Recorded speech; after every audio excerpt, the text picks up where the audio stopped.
né?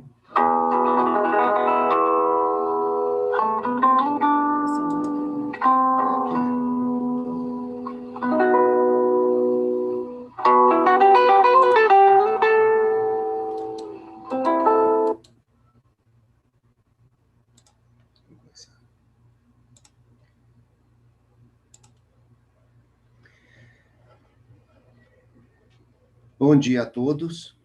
Nós vamos iniciar o nosso trabalho convidando o professor Sérgio Menezes Couceiro, que muito gentilmente se prontificou a estar conosco nesta manhã de hoje.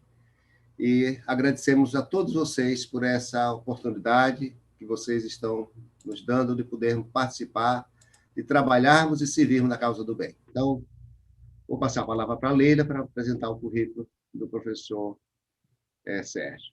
Professor Sérgio, seja muito bem-vindo nesta manhã aqui conosco. Sejam todos muito bem-vindos nesta manhã em que falaremos sobre humanidade.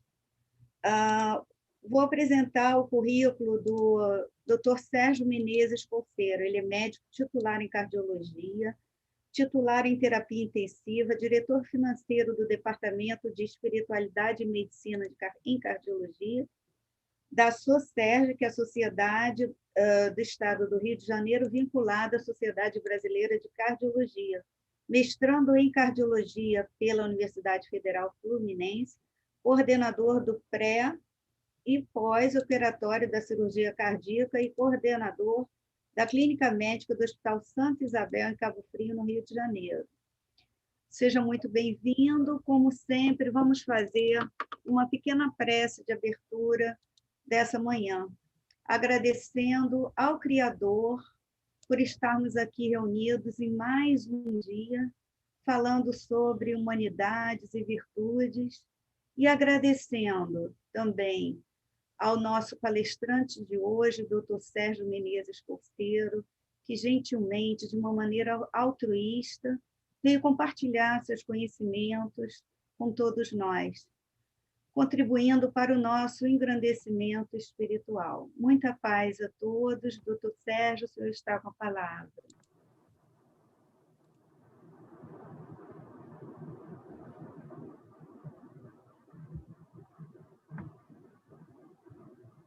Bom dia, Sérgio. Você quer começar com o bom dia. Muito obrigado pela oportunidade, é um prazer estar em um grupo tão seleto. Agradeço ao convite do professor Genilson, agradeço essa oportunidade que estamos juntos aqui hoje para falar de um tema tão importante, que é a espiritualidade, essa humanização que os profissionais da área de saúde precisam de conceber no nosso dia a dia.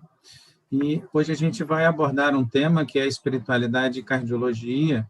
Eu começo com essa apresentação demonstrando que o ecumenismo ele já está ocorrendo em toda a nossa humanidade e a gente precisa de ter uma noção um pouco maior de que muitos trabalhos que desenvolvemos hoje sobre espiritualidade como pesquisadores esquecem muitas vezes do agnóstico e até mesmo da pessoa que se diz ateia, né?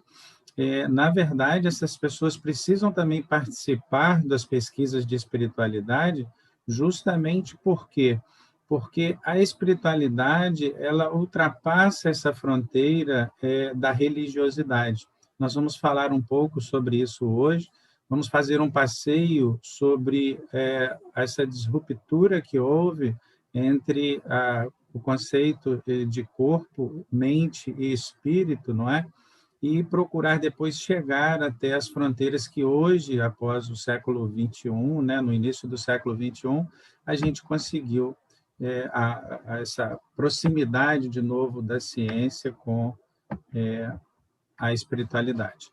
A gente remonta aqui a Sócrates em 400 anos antes de Cristo, mais ou menos, comentando que se os profissionais, os médicos da época, né, da área de saúde, fracassam na maior parte das doenças, é porque tratam do corpo sem a alma. E, portanto, né, se o todo não se encontra em bom estado, é impossível que somente a parte, no caso aqui a parte seria o corpo, esteja bem. Então, lá atrás, a gente já vai vendo, quando a gente volta também para Hipócrates, Hipócrates deixava claro que as nossas forças naturais é que iriam nos proporcionar a nossa melhoria. Então, a gente começa comentando que lá na Idade Média ocorreu uma separação do binômio corpo-espírito, quando, naquela época, as pessoas que faziam pesquisa, que faziam ciência, eram tidas muitas vezes como bruxos, como feiticeiros, e começou a haver uma separação nesse momento entre quem era religioso e quem era científico.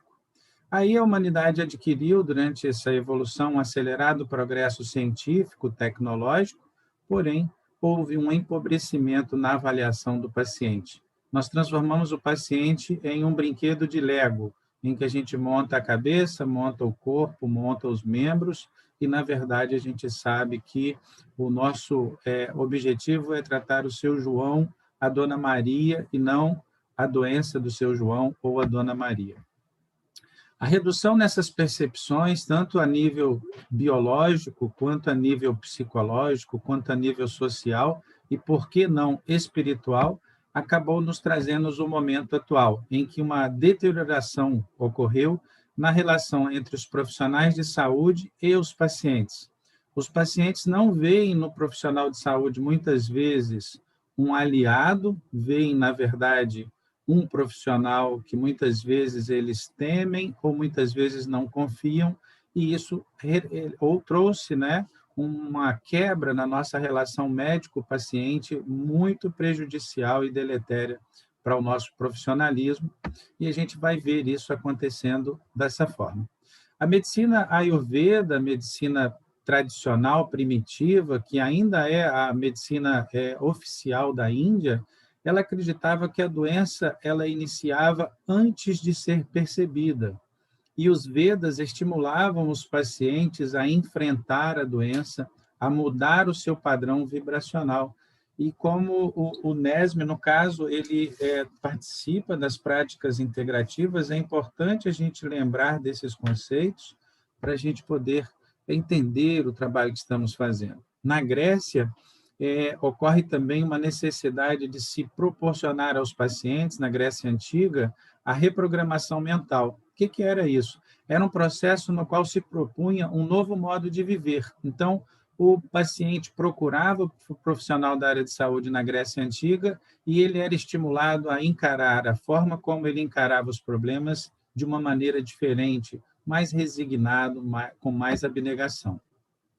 Carl Gustav Jung, em suas obras completas, na sua parte 1, em 1928, volta com esse conceito grego, só que ele adota o nome de metanoia, e a metanoia era exatamente proporcionar ao paciente uma aceitação melhor dos problemas e não uma rebeldia, não uma rejeição. Na década de 70, vemos os esforços de Herbert Benson e Harold Koenig desvendando trabalhos científicos sobre doenças e espiritualidade. Nessa década de 70, Herbert Benson se torna amigo do Dalai Lama e ele era tido como um lunático em Harvard. As pessoas não davam atenção para eles. Houveram várias reuniões que Herbert Benson comenta que, quando ele começava a falar de espiritualidade, as pessoas abandonavam suas salas.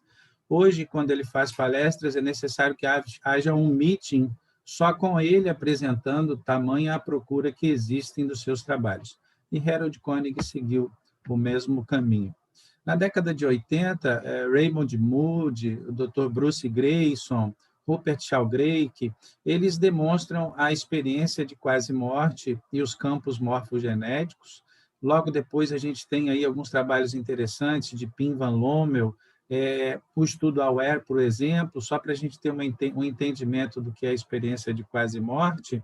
A experiência de quase morte são pessoas que, após uma ressuscitação cardiopulmonar, elas relatam que a mente continuou funcionando, mesmo com a documentação daqueles minutos que se passaram, ele tendo a presença, né, da documentação médica dizendo que ele estava morto, mas ele relata que tinha percepção de tudo que acontecia à sua volta. Só para a gente enfatizar um conceito bom aqui, eu gosto muito do conceito de um trabalho de doutora Elizabeth Kübler-Ross, que ela mostra o seguinte, ela mostra que pessoas com cegueira congênita, ou seja, cegos de nascença, que passaram por experiência de quase morte, que nunca viram as cores, nem os tons das intensidades de luz, relatam que na experiência de quase morte, eles relatam as cores do ambiente, a intensidade da luz e as pessoas que estavam à sua volta quando estavam sofrendo a parada cardíaca. Então, isso nos leva ao questionamento, será que existe uma consciência fora do cérebro que continuou processando as informações e viu cores e viu intensidade da luz? E aí a gente vai ver que existem trabalhos caminhando nesse sentido. No caso desse estudo AWARE, é um estudo que coloca pranchetas no teto das salas de ressuscitação cardiopulmonar ou de recuperação cardiopulmonar e se espera que as pessoas vamos dizer assim, com essa consciência não local do cérebro, possam perceber o que estão escritos nessas placas nas salas de emergência pregadas no teto, em regiões que não dariam para as pessoas que estão atendendo a parada cardíaca perceber. E mais à frente, quando ocorre uma explosão de trabalhos científicos sobre prece intercessória, fé, autocura, religiosidade e espiritualidade se multiplicam, a gente vê aqui também vários trabalhos, inclusive de Ian Stevenson, que conseguiu documentar 42 casos de experiência de quase morte com um livro chamado Vida Após a Vida, Life After Death. Então, é interessante essa abordagem. Mais à frente, a gente vê os trabalhos de Herbert Benson mostrando que meditação é eficaz e efetivo para a hipertensão, para arritmias cardíacas, dores crônicas, insônia. Os efeitos adversos da terapia para AIDS ou para o câncer são reduzidos com a meditação. Ansiedade, depressão, hostilidade, síndrome pré-menstrual e preparação para a cirurgia. Então, neste momento, quando o Herbert Benson já tem aí uma expressão grande, esse trabalho é de 2006, a gente percebe que é publicado um trabalho muito interessante em paralelo no Lancet, chamado InterHeart. É um trabalho multicêntrico, com 52 países, um montante de pacientes com um N muito significativo. E o que se viu, o que chamou a atenção dos profissionais da cardiologia, é que 32% das pessoas que sofriam o infarto ou que estavam associados a um infarto apresentavam um distúrbio psicossocial. Esse distúrbio psicossocial, no caso aqui, a gente pode associar depressão, ansiedade ao distúrbio psicossocial. Vejam que se a gente for olhar os fatores de risco tradicionais, como, por exemplo, a obesidade, ela tem uma intensidade menos expressiva do que o distúrbio psicossocial. Teríamos que somar diabetes e obesidade para chegar próximo desse fator de risco tão elevado que é o distúrbio psicossocial. Nesse momento, os cardiologistas se debruçam sobre esse problema e começam a interpretar. Então, pode ser que o risco residual da doença cardiovascular, que apesar de todos os nossos dispositivos e recursos, continua aumentando. Hoje, a doença cardiovascular é a principal causa de morte no mundo. E Dr. Álvaro Avezum, que participou desse estudo aqui, é um querido colega que trabalha aqui em São Paulo, no Brasil, traz um outro estudo também, foi a abordagem do InterHeart na América Latina, e demonstra o que nesse estudo? Demonstra que as pessoas da América Latina têm uma taxa de depressão associada ao infarto, não é?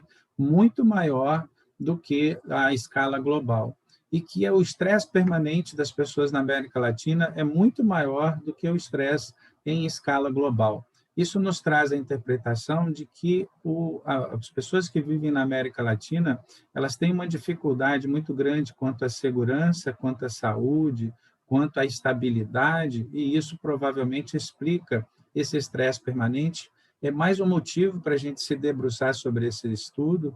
E tem um outro trabalho também de autoria de Dr. Álvaro Avezum, com o Dr. Yusuf, chamado PIURI. E o estudo PIURI também é um estudo multicêntrico, e ele demonstra que as pessoas que vivem em região de baixa cultura e baixo poder socioeconômico padecem mais de distúrbios psicossociais, como depressão, ansiedade e, proporcionalmente, maior morte cardiovascular, demonstrando que nós, da América pobre, precisamos nos preocupar mais ainda em divulgar espiritualidade como uma forma de ajudarmos aos nossos pacientes. Ou seja, os pacientes estão tentando nos ensinar e nós precisamos de aprender com eles. Precisamos de nos preparar melhor. Aqui algumas definições rápidas, né? Religião é um sistema organizado.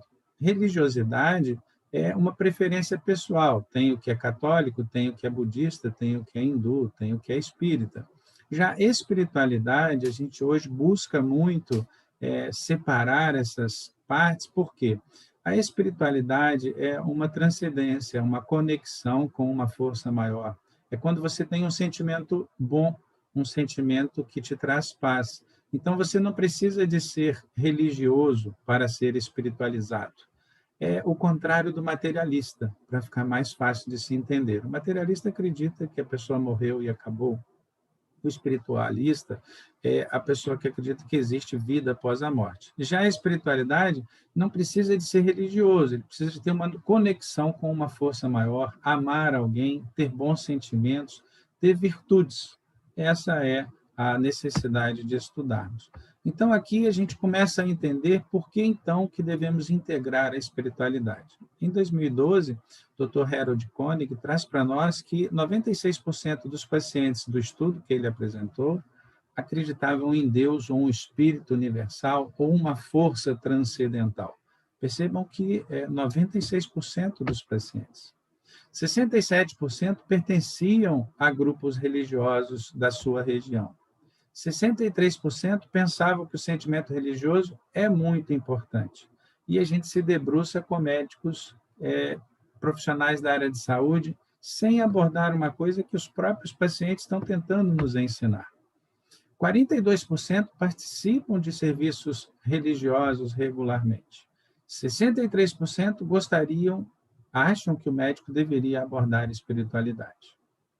E 74% confiam no médico que aborda a espiritualidade. Então, partindo desse estudo de 2012, a cardiologia continua na procura, os profissionais da área de saúde, os médicos começam a se comunicar, várias especialidades começam a se conectar, sociedade de cirurgia, sociedade de anestesiologia, sociedade de nefrologia, sociedade de diabetes, sociedade de neurologia, de psiquiatria, de psicologia, enfim, todos começam a se interconectar em cima desses trabalhos.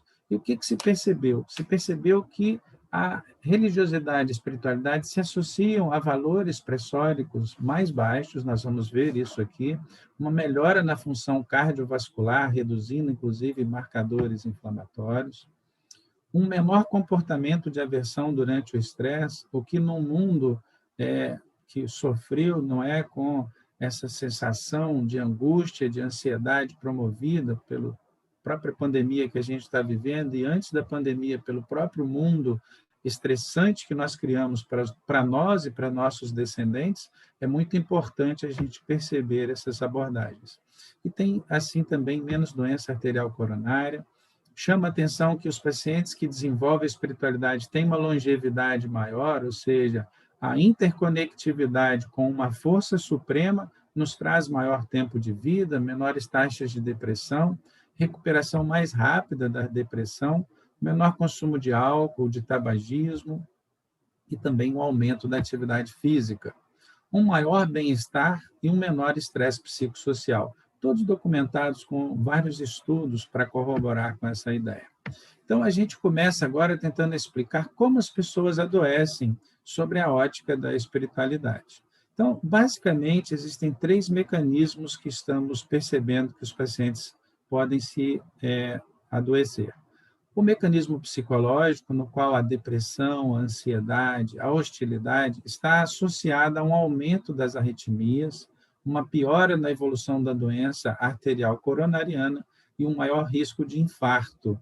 Então, aqui o aspecto psicológico, principalmente a hostilidade, a depressão e a ansiedade, se conseguirmos, através da espiritualidade, reduzir essa predisposição hostil e ansiosa dos nossos pacientes, iremos reduzir a doença cardiovascular. O mecanismo social, ele sugere que o suporte a indivíduos de uma população aumenta o capital social dessa comunidade. Então, quando você intervém através da espiritualidade em uma comunidade, essa comunidade melhora o seu capital social. De que forma?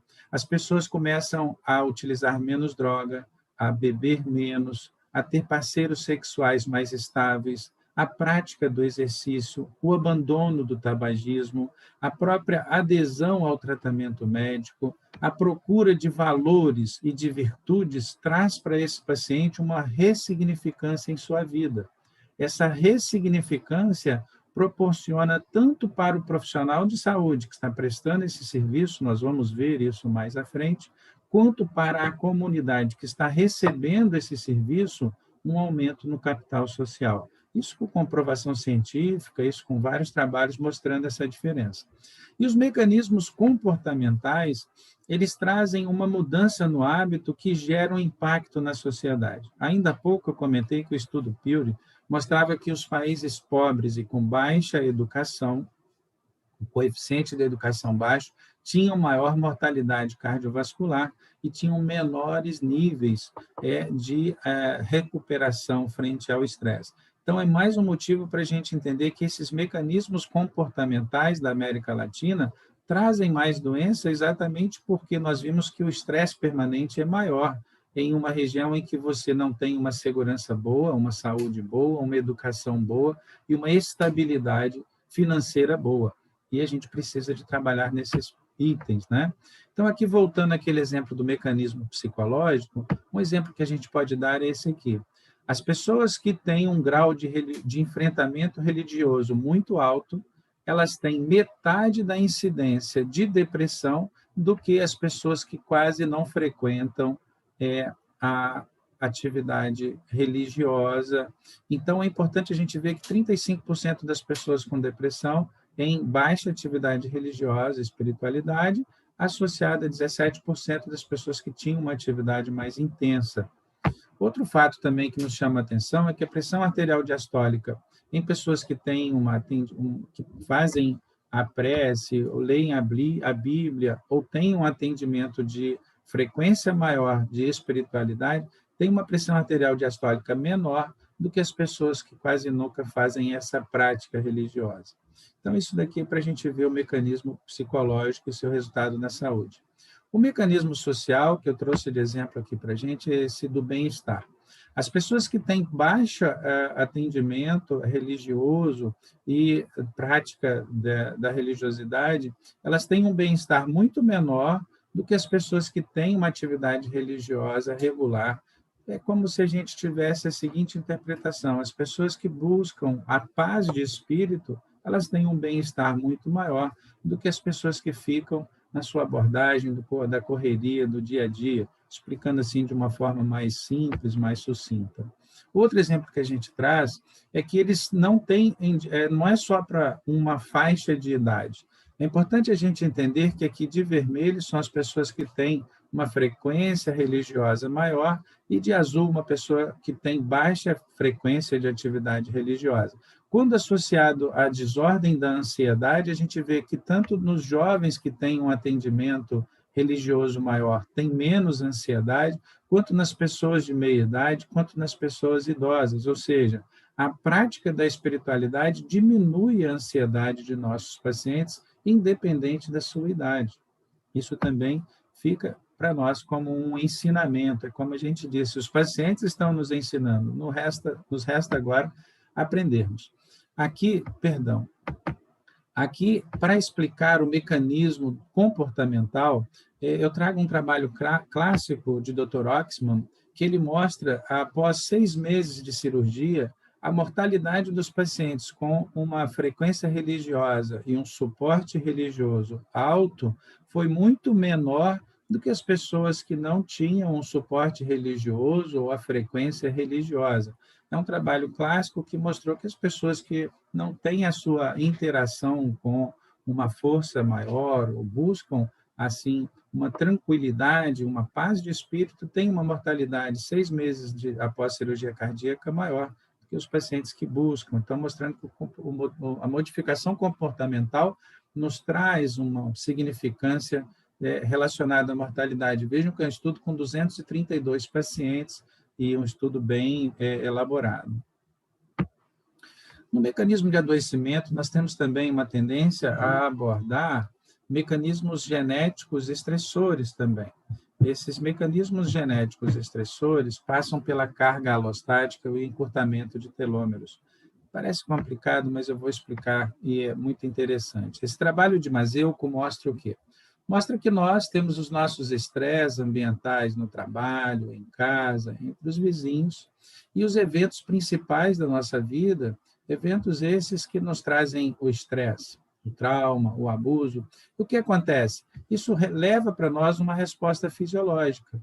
Então, toda hora que a gente toma uma fechada no trânsito, toda hora que a gente tem uma discussão, toda hora que a gente passa por algum problema maior, a gente acaba trazendo um fator estressor para o nosso dia a dia.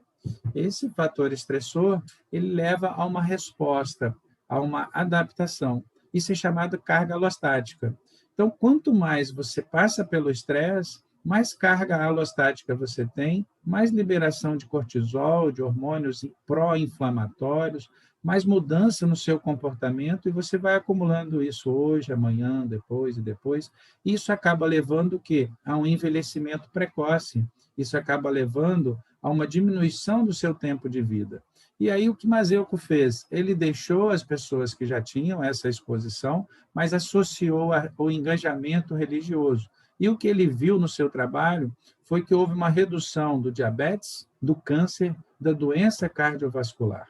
Então, vejam que interessante, a espiritualidade reduzindo a incidência e melhorando o tratamento tanto do câncer, quanto do diabetes, quanto da doença cardiovascular, simplesmente introduzindo a espiritualidade no dia a dia de nossos pacientes. Ou seja, é preciso que a pessoa passe pelo estresse, porque estamos num mundo estressante, mas que tenham mecanismos para conseguir buscar uma tranquilidade, uma espiritualidade, uma conexão com uma força maior. Aqui um trabalho clássico também de doutora Elissa Eppel. Ela, em 2004, ela conseguiu mostrar que as mulheres pós-menopausa apresentavam um encurtamento dos telômeros. Isso gerou para ela, assim, uma representatividade no meio científico muito grande.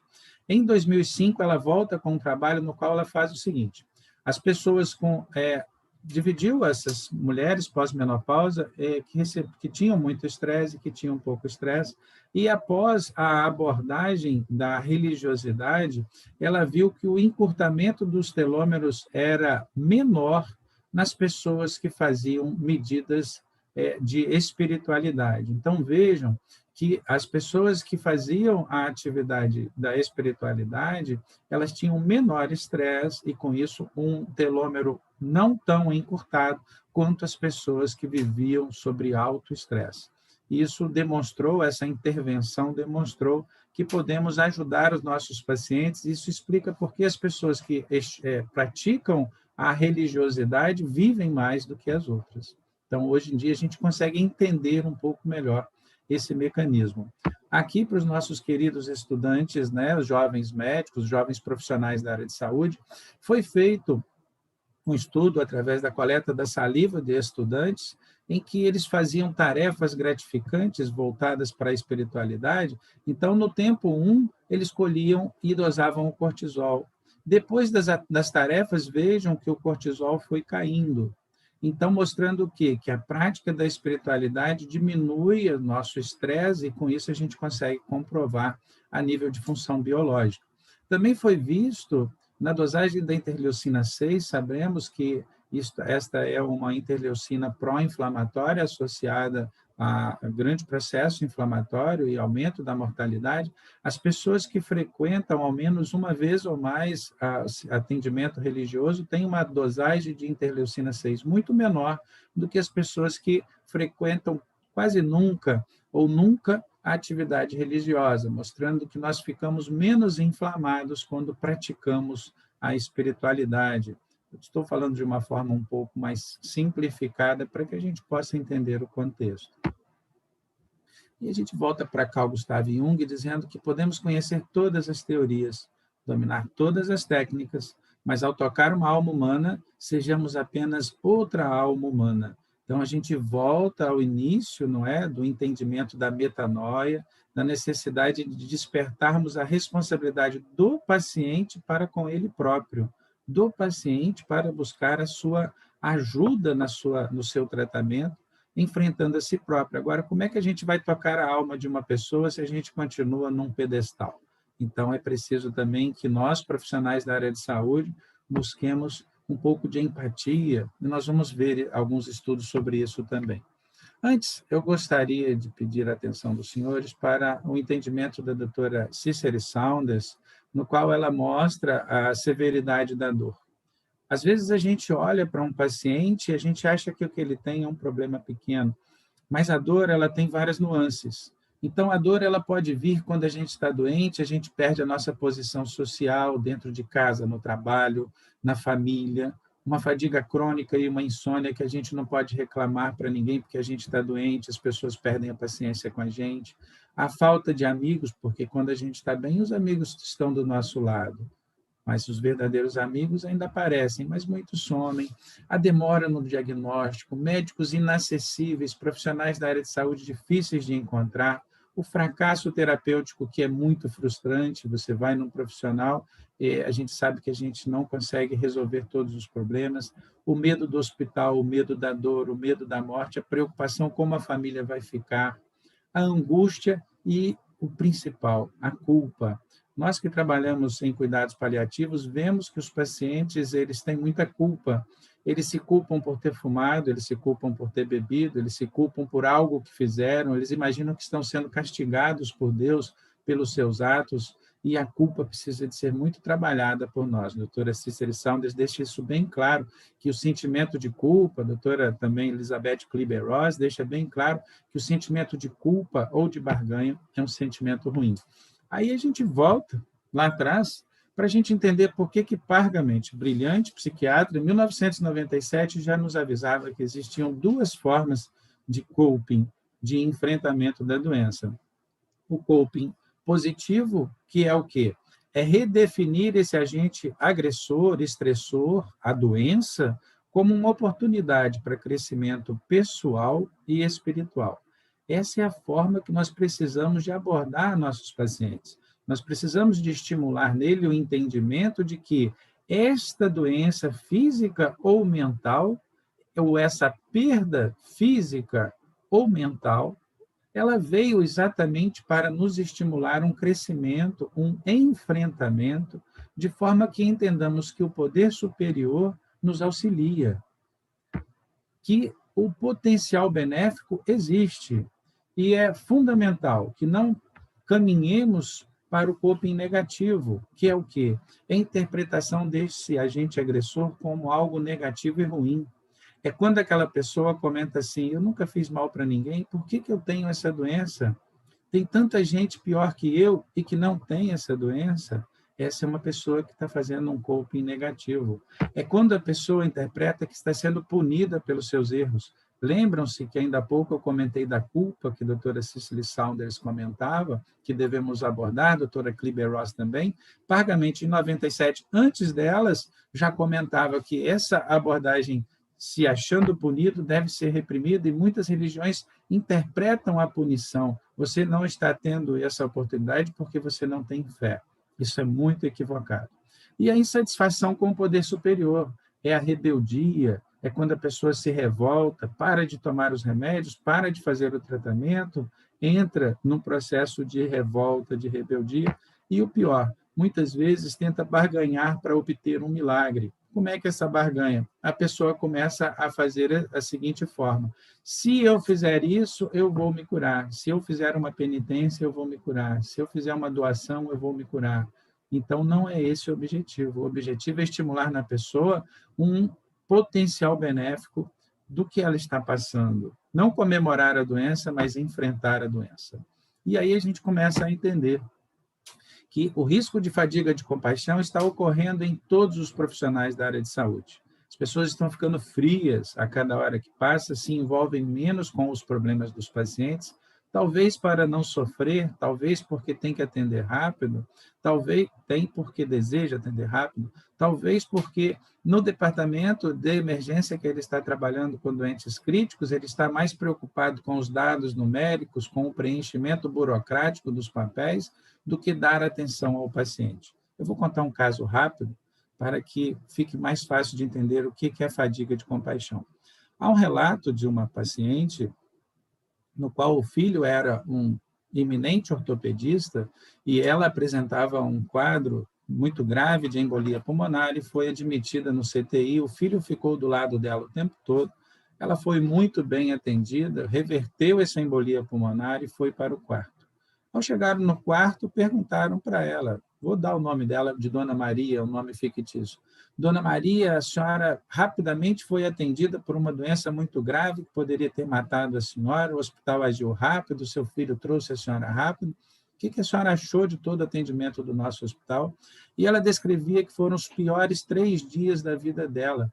Quando ela entrou no CTI, até o dia dela sair, ninguém conversou com ela, ninguém perguntou a ela como ela estava se sentindo, todos se preocupavam com os aparelhos, com o tratamento, com os monitores, mas ninguém perguntou como emocionalmente ela estava se sentindo, incluindo o filho médico dela.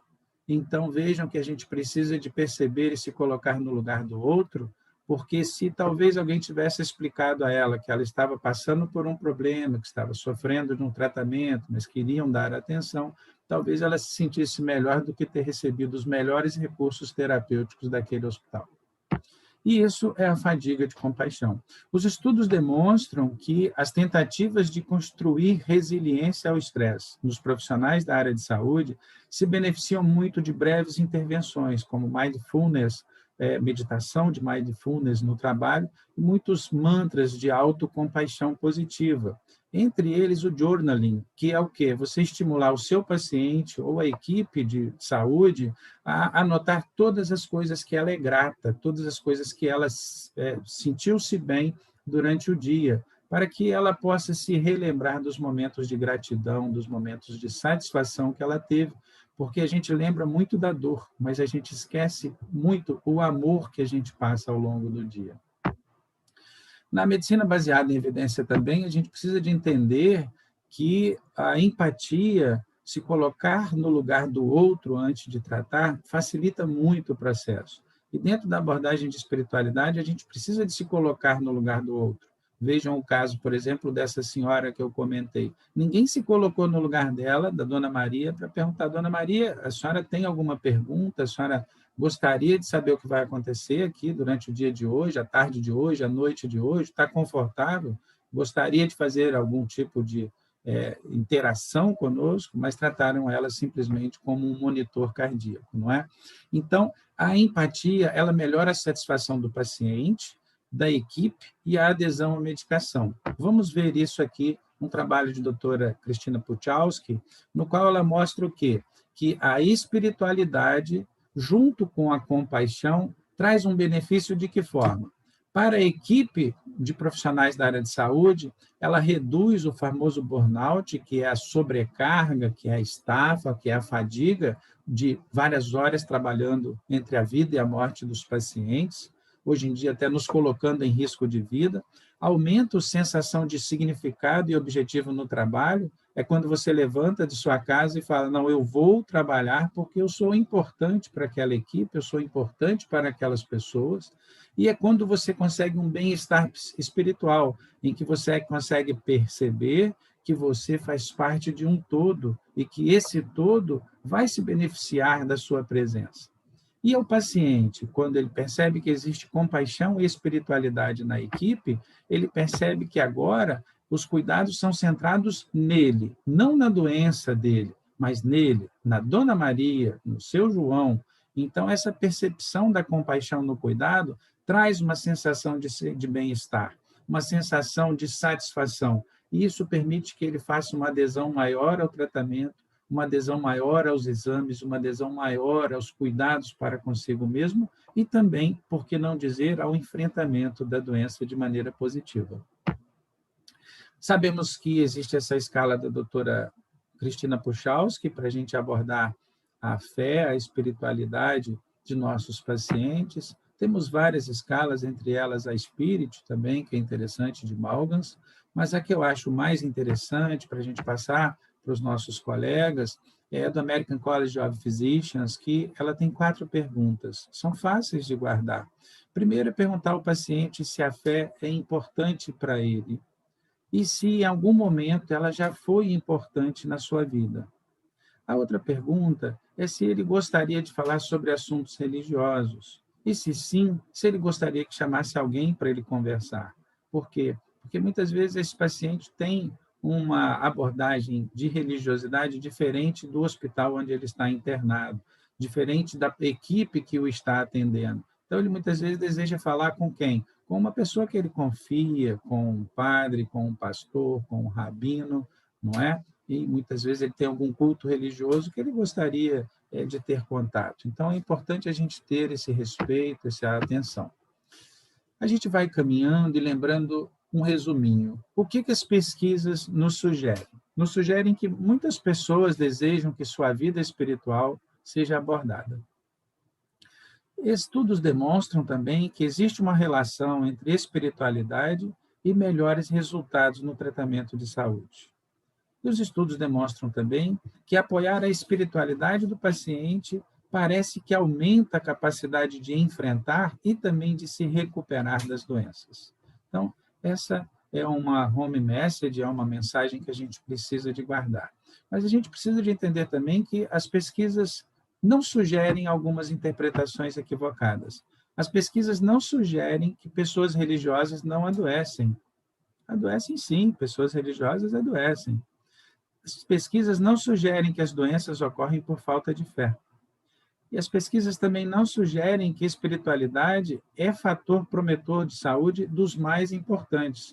É um dos fatores, ou seja, você não pede para o seu paciente emagrecer, parar de fumar, não pede para o seu paciente caminhar, não pede para o seu paciente fazer uma alimentação saudável. Então, é interessante também você estimular nele a prática da espiritualidade. Ah, mas eu sou ateu, mas eu sou agnóstico. Não tem problema. Você tem sentimentos de amor? Você tem virtudes? Tenho. Então, invista nos sentimentos de amor, nos sentimentos de virtude. Não precisa de pensar em Deus ou num ser supremo, mas é importante a gente estimular esse enfrentamento dos pacientes. E também as pesquisas não sugerem que médicos ou profissionais da área de saúde devem prescrever práticas religiosas. Nós não estamos sendo procurados para prescrever práticas religiosas. Isso os serviços religiosos já fazem. Nós estamos sendo procurados para tentar reduzir as doenças dos nossos pacientes. Então, é importante a gente entender que nós estamos ali para nos comportarmos como profissionais da área de saúde e não para prescrever atividades religiosas. O desafio de integrar essa espiritualidade ao nosso atendimento é exatamente buscar, dentro do possível, o bem-estar dos pacientes e famílias. Muitas vezes podem nos interpretar mal. Imagine um paciente que acaba de chegar no CTI, no primeiro dia, e você vai conversar com ele sobre espiritualidade. Ele pode interpretar que ele está no fim da linha e que você está propondo a ele que ele vai morrer em breve, e ele entra num efeito nocebo, que é o efeito negativo quando a gente aborda um paciente, diferente do placebo, que traz bem-estar.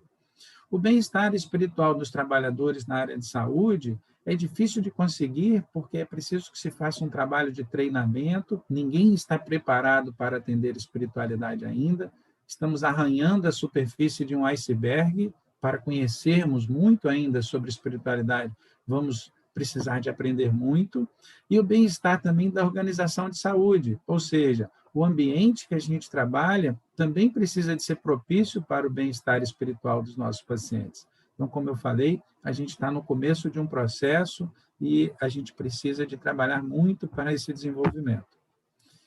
A gente tem hoje, publicado em maio de 2019, a primeira diretriz do mundo, um trabalho pioneiro da Sociedade Brasileira de Cardiologia, no capítulo 9 da diretriz de prevenção de doenças cardiovasculares, falando sobre espiritualidade e saúde. Tudo que eu comentei aqui e muito mais vocês encontram lá. Vocês podem procurar no Google, digitar diretriz de prevenção, espiritualidade e saúde, e vocês vão encontrar todos esses arquivos. E aqueles que não conseguirem ou quiserem o meu contato, depois o professor Genilson ou a professora Leila vai passar para vocês. Falando um pouquinho de compaixão, cerca de 90 estudos da literatura de enfermagem e cuidados de saúde foram incluídos numa meta-análise, numa revisão, e os resultados enfatizaram que a saúde física, emocional, social e espiritual dos profissionais de saúde é prejudicada pelo estresse cumulativo. Lembram daquela carga alostática que eu falei com vocês? Se a gente ficasse na natureza o tempo todo, numa ilha em que problema nenhum ocorre, nossa carga alostática seria baixinha. Mas a gente tem a carga alostática o dia inteiro. É o momento que você acorda e vai para o trabalho, é quando você liga a televisão, é quando você volta para casa e os problemas também estão te esperando. Então, a vida é feita de problema. Para ela ser feita de problema, é importante que a gente também saiba enfrentar esses problemas. Então, segundo Sinclair, nas últimas 2 décadas, o cansaço, a fadiga de compaixão tornou-se contemporâneo, tornou-se icônico eufemismo, ou seja, precisamos de criticar essa fadiga de compaixão, precisamos de despertar um novo discurso no profissional de saúde. Ele precisa de entender que esse famoso burnout, essa taxa de suicídio alta nos profissionais de saúde, essa taxa de abandono de trabalho por depressão nos profissionais de saúde, muito maior do que em outras profissões, precisamos de perder o tabu e conversar sobre isso e buscar a equipe e melhorar a equipe. Parece que a espiritualidade ajuda nessa abordagem de uma maneira muito intensa. A gratidão, segundo Al-Nil, em seu estudo com 2 ensaios clínicos, percebeu-se que pensamentos de gratidão ou atos de bondade, quando comparado a grupo controle que não conseguiu fazer essa abordagem, nem de pensamentos de gratidão ou atos de bondade, mostraram que não houve diferença em termos das emoções principais, mas que parece que elas promoveram mais engajamento acadêmico e mais capacidade de enfrentamento dos problemas do dia a dia. Ou seja, os estudos com gratidão demonstram que as pessoas conseguem ver um novo significado na sua vida, isto, inclusive, a nível profissional. Sobre ansiedade, Borges, em uma pesquisa com 71 cuidadores de pacientes com insuficiência cardíaca, ele percebeu que a intervenção espiritual ela reduziu o nível de ansiedade dos cuidadores. Por que a gente traz um trabalho de cuidadores? Porque nós que trabalhamos na frente, assim, no dia a dia, a gente percebe que quando um paciente adoece, a família toda adoece e os cuidadores são os que mais padecem. Então, muitas vezes, aquele cuidador daquele idoso, ele fica doente também, durante o processo do cuidar ou depois que aquele idoso já se recuperou ou veio a falecer. Então, a gente precisa de se preocupar com os cuidadores. E a intervenção de espiritualidade, ela reduziu o nível de ansiedade dos cuidadores também. Eles começam a ter um novo ressignificado no cuidar dos seus familiares ou dos seus pacientes. Sobre a depressão, a Abdi relata um efeito positivo no programa Religião Espiritual, no qual a depressão dos idosos com insuficiência cardíaca, ela sendo abordada, ela mostrou que ela foi muito menor no grupo que sofre uma intervenção de religião e espiritualidade do que o idoso que não tem nenhuma abordagem nesse sentido. Então, a gente traz esse trabalho justamente para mostrar que essas abordagens, quando intervenção, primeiro a gente levantou a hipótese no meio dessa apresentação, agora a gente está mostrando que a intervenção foi efetiva. Então, é importante a gente ter essa análise. Aqui um estudo interessante após a angioplastia, em que terapias noéticas, para aqueles que não sabem, terapias noéticas são terapias não farmacológicas, são as práticas integrativas também. Então, a gente sabe que essas terapias noéticas, elas reduzem a ansiedade, reduzem a dor, aumentam a eficácia dos tratamentos farmacológicos e reduzem, muitas vezes, o processo de recuperação dos nossos pacientes. Então, em 2001, Krukov, ele faz um estudo muito interessante chamado MANTRA, no qual os pacientes, após a angioplastia, ele fazia uma intervenção durante 3 meses e observava como é que esses pacientes ficavam. Um grupo recebia terapias noéticas e o outro não.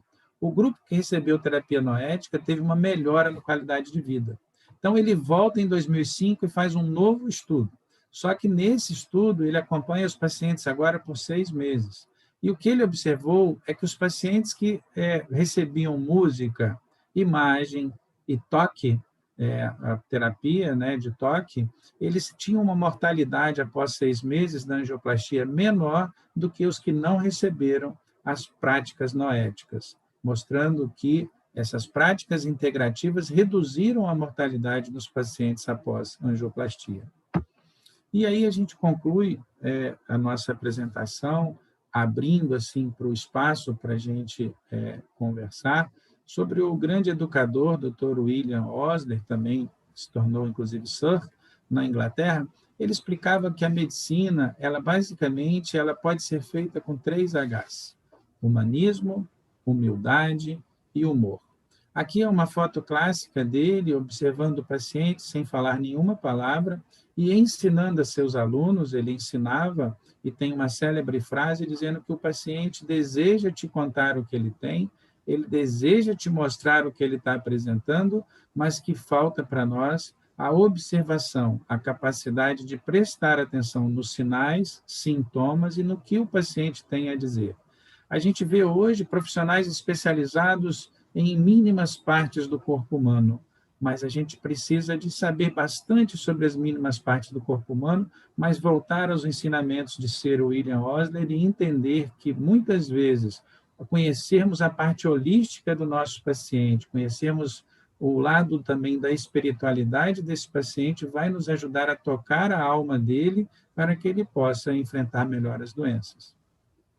Esse seria o humanismo. A humildade é a gente entender que quanto mais a gente estuda, menos a gente percebe que entendemos o que está acontecendo à nossa volta.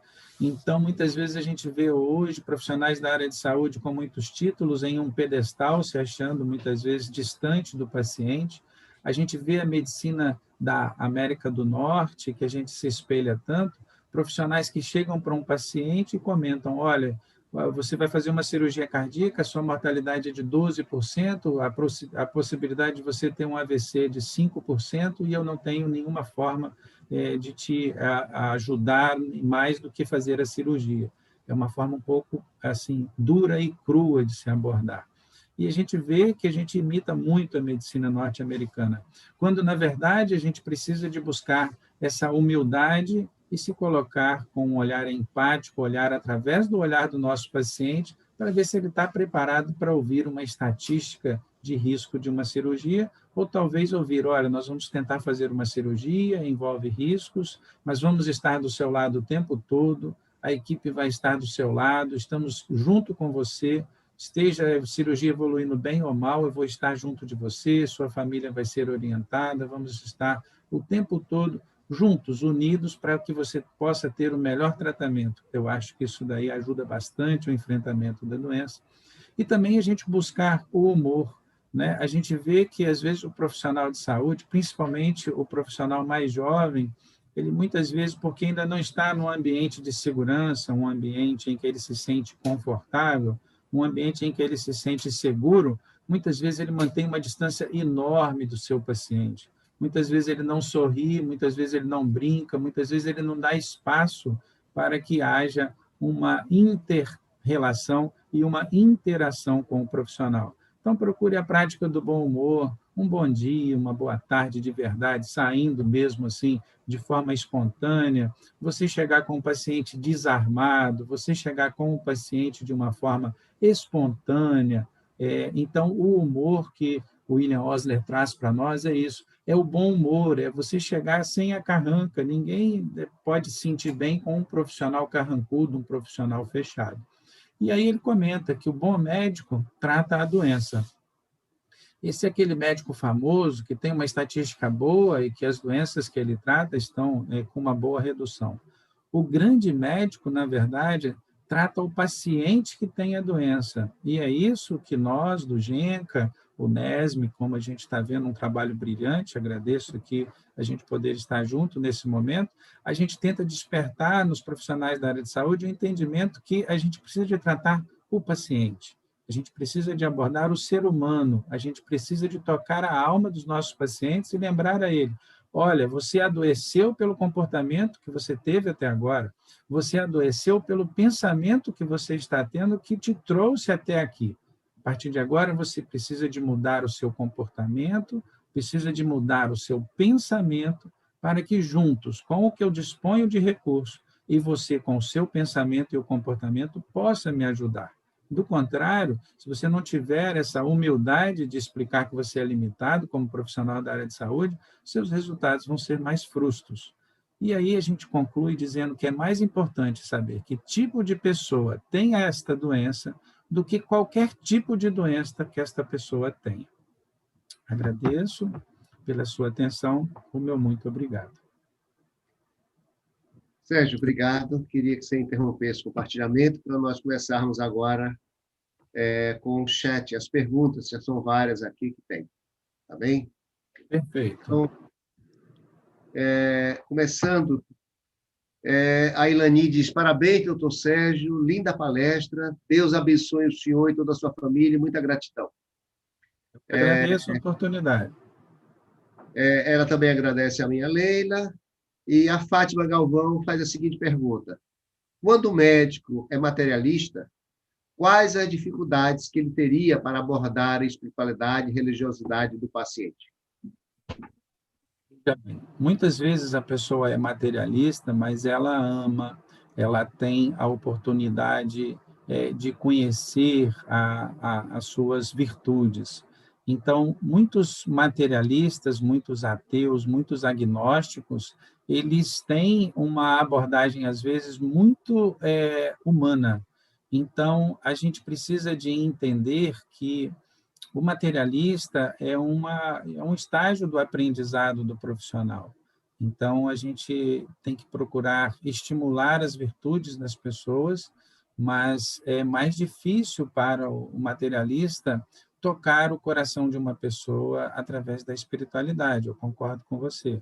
Porém, tudo são estágios. Muitas vezes ele sofre um despertar e muitas vezes vai conseguir abordar a espiritualidade em momentos propícios para esses pacientes. Mas a gente não pode mudar a evolução, o estágio de cada um. Então, ao profissional materialista, o que nos resta é aceitar as suas condições, respeitar os seus conceitos, mas ainda assim procurar mostrar que, se ele debruçar sobre os estudos, ele vai ver que a espiritualidade é uma forma que vai crescer muito e vai fazer parte de uma medicina que talvez eu veja acontecer como uma realidade no dia a dia. Mas eu tenho certeza que, se eu não vir, outros depois de mim verão, né, Genilson? Isso eu não tenho dúvida. Estatisticamente falando, cientificamente falando, talvez a redução do risco residual dos nossos pacientes, que nós não conseguimos diminuir a mortalidade nas doenças, vamos até um ponto e dali para frente a gente não consegue ultrapassar, como câncer, como diabetes, como hipertensão, como doença cardiovascular. Talvez esteja aí a resposta. O que está faltando? Talvez seja espiritualidade. O médico materialista, à medida que estudar, vai incorporar também. Ok. Tem a Latif Canaã, parabéns, linda palestra, e parabéns a todos pelo dia de ontem. Paz e muita gratidão, muita luz no seu caminho, doutor Sérgio. A todos os professores também. Temos um colega, o Wellington Bruno, da mesma maneira que nós estamos imbuídos nesse processo de espiritualizar a medicina, o doutor Wellington Bruno está querendo espiritualizar a política. Então, ele é um excelente profissional, uma pessoa, digamos, que trabalha com cuidados paliativos, no CTI, e já esteve conosco neste momento, e ele resolveu se candidatar a vereador aqui por Niterói. Tá? Então, ele acredita que sim, seja, digamos, uma semente plantada num ambiente geralmente hostil, e vamos desejar tudo de bom para o doutor Wellington Bruno nessa sua empreitada aí de ser candidato a vereador aqui em Niterói. E ele fez a seguinte observação. Palestra maravilhosa, importantíssima para todos os profissionais de saúde e estudantes. Você sai melhor depois de uma palestra como essa. Parabéns, amigo doutor Sérgio Menezes.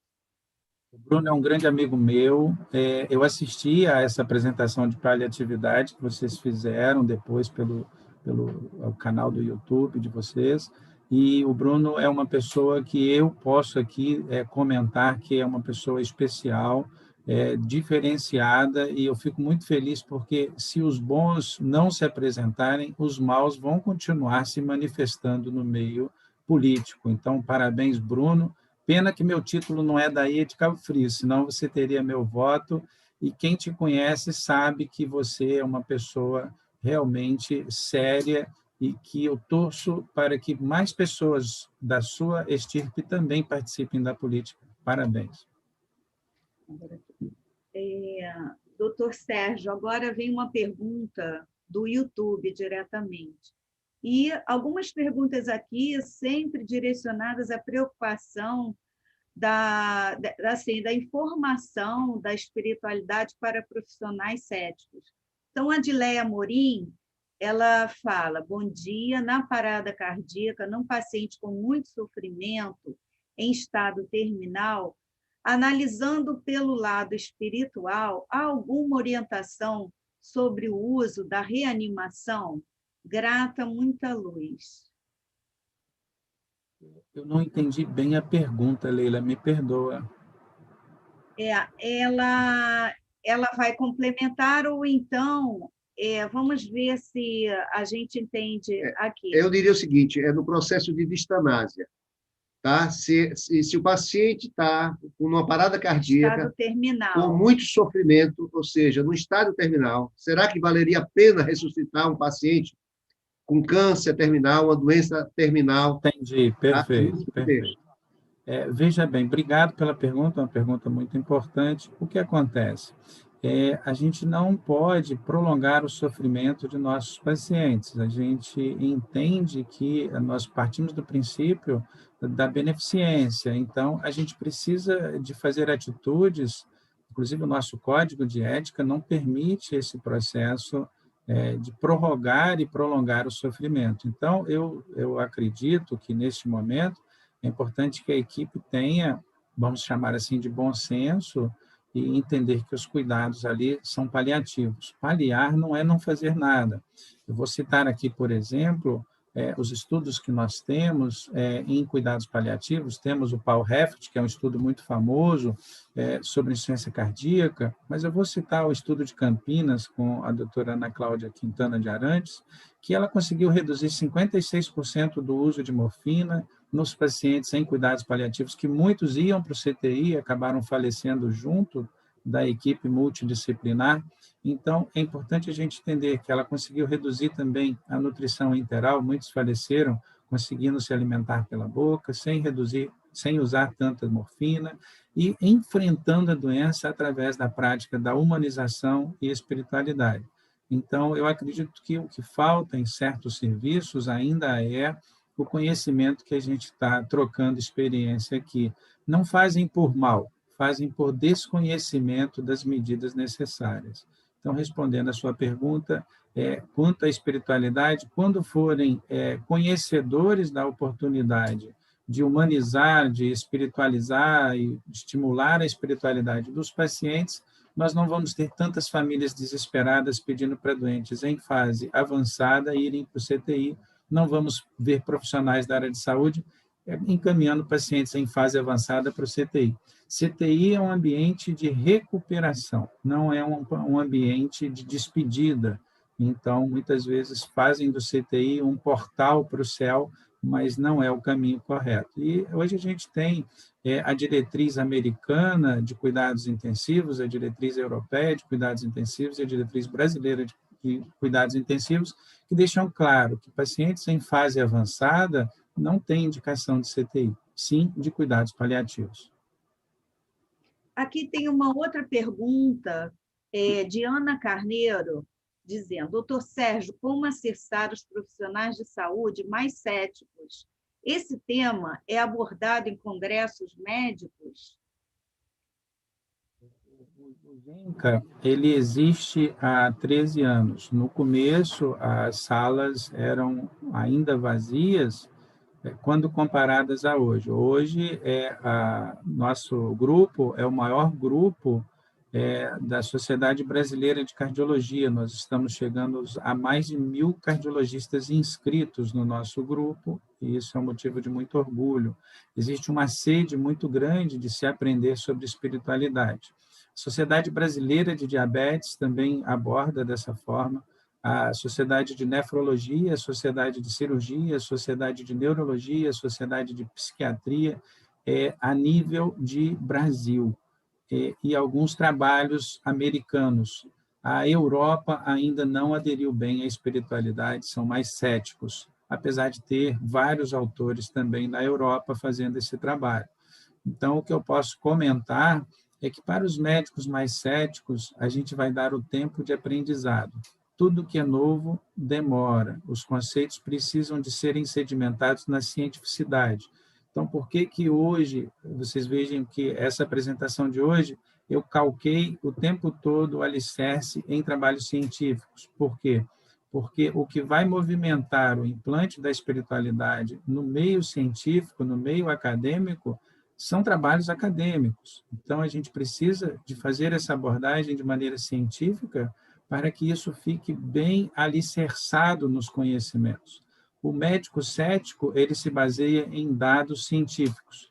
Vamos produzir dados científicos, cada vez mais os nossos grupos de estudo de espiritualidade vão produzindo dados científicos, e é isso que vão convencer os mais céticos.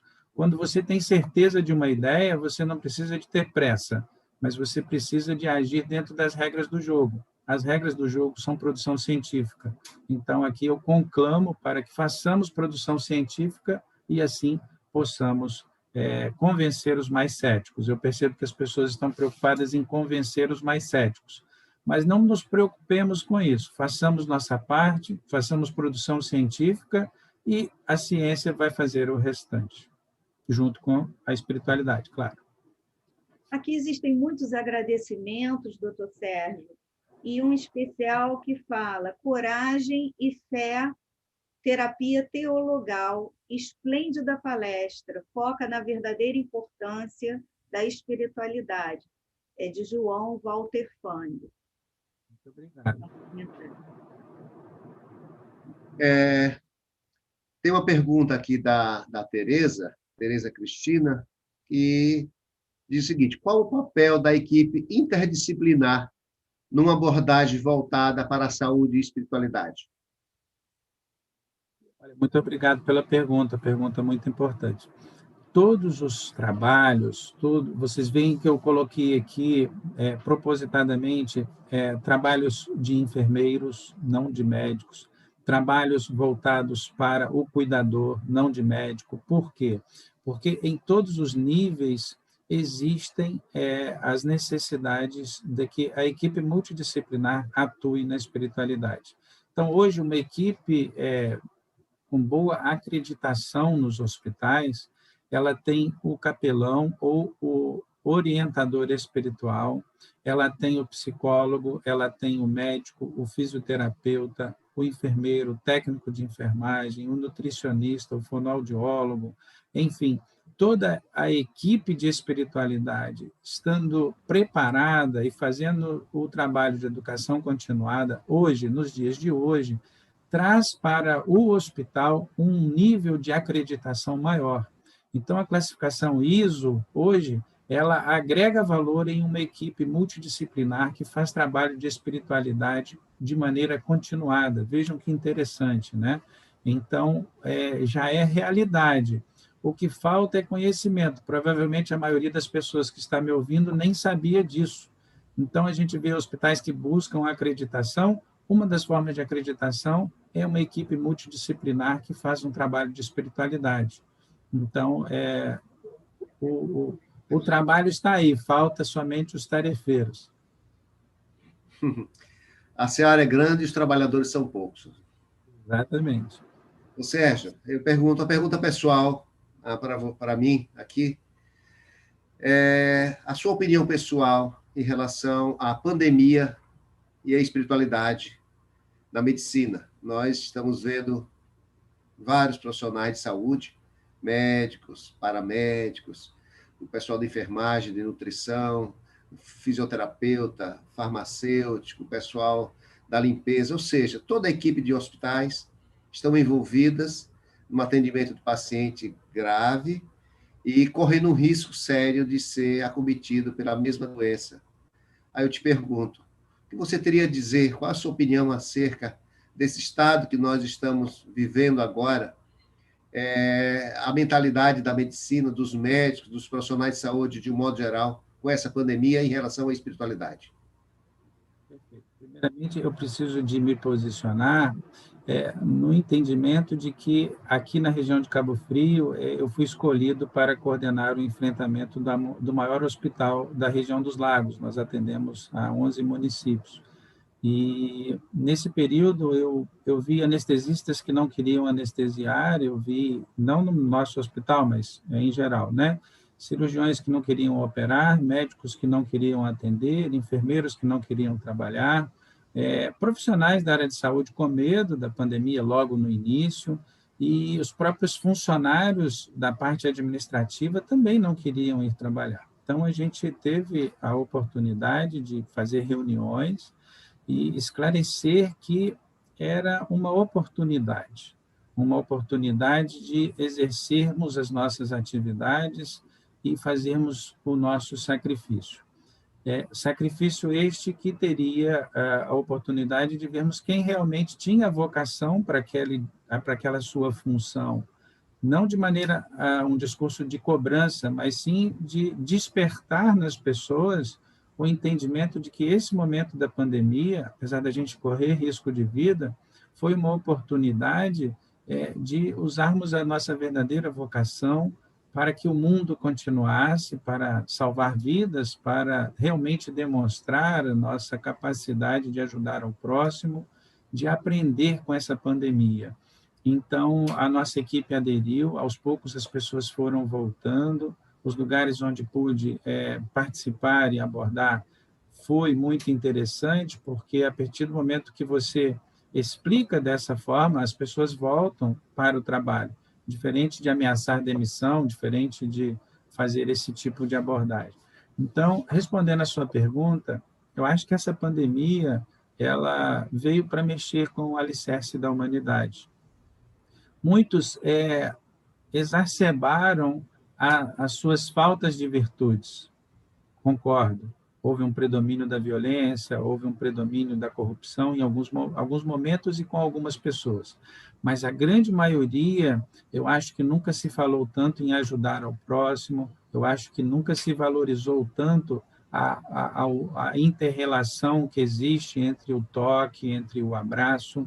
A gente aprendeu a irradiar preces de uma maneira muito mais efetiva do que antes da pandemia. A gente aprendeu a valorizar muitas coisas que a gente antes achava que não precisava, a gente percebeu o quanto é importante. A gente aprendeu essa interatividade à distância, remotamente, né, de uma forma rápida. Muitas formas de ajudar ao próximo estão sendo elaboradas. Então, eu acho que a pandemia veio como um grande aprendizado, Genilson.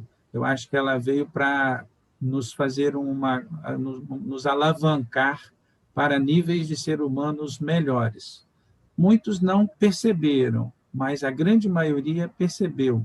Você vê hoje que as pessoas hoje estão pensando, não é, em trabalhar mais perto de casa, as pessoas estão pensando em ajudar as pessoas da comunidade que nem sabiam que sofriam, as pessoas estão pensando hoje em providenciar estudo para pessoas que não têm acesso, as pessoas estão procurando providenciar medidas de segurança, de educação, de saúde melhores, e essa geração que está sofrendo esse momento de agora é que vai gerir o mundo mais à frente. Então, às vezes, eu ouço em algumas palestras as pessoas comentando comigo, mas a corrupção aumentou. Aumentou para o que estão hoje nos status de poder, mas os gestores que virão lembrarão da pandemia, foram tocados pela pandemia, foram tocados pela ansiedade, pela preocupação com o próximo.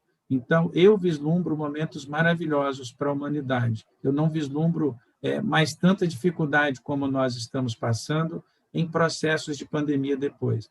Ah, mas tem muita gente na praia, tem muita gente na boate, esses ainda não foram tocados, mas todas as minorias pensantes de todas as épocas da humanidade eram minorias. Então, eu também não esperava que a maioria fosse tocada, mas o que muda a humanidade são as minorias. Então, perguntas como a sua, a abordagem como estamos tendo, os corações que vão sendo tocados, essas minorias pensantes é que vão mudar a humanidade. Nunca foi a maioria, né? Ok. O Wellington Bruno, o nosso amigo, respondeu o seguinte: gratidão pelas palavras, emocionado e com muita responsabilidade. Considera que a abordagem da fadiga de compaixão de equipes de saúde deveria ser implementada como estratégia em todos os serviços públicos?